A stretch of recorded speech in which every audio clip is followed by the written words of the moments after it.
Bismillahirrahmanirrahim. Öncelikle buradaki kardeşlerimizin acısını gerçekten de paylaşıyoruz.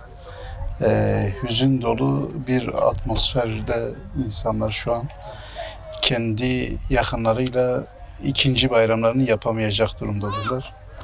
Onun acısını çekiyorlar. Biz de buradaki onların o duygulu sahnelerine bizler de burada şahit olduk.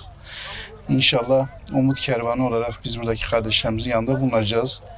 Şehre yarınki Kurban Bayramı'nın hazırlıkları için gelmiştik. İnşallah burada hayırseverlerimizin kurban vekaletlerini yerine getireceğiz. Bir yandan da ihtiyacı olan kardeşlerimizin inşallah ihtiyaçlarını gidereceğiz. Hüzün dolu sahneler var. Belki ağlayan aileler var. Allah-u Teala hepsine sabır versin. Bir daha hem Adıyaman'ımıza hem de hiçbir şehrimize, hiçbir insanla bu tür bir acıyı yaşatmasın.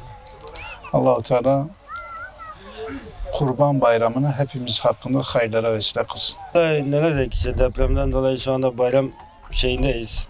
Akrabalarımız, tanıdıklarımız yanımızda yok. Allah rahmet eylesin. Yani Allah kimsenin başına vermesin.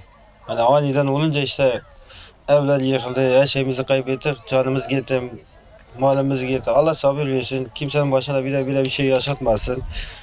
Ne yapar işte bayramı onasız geçiliyor.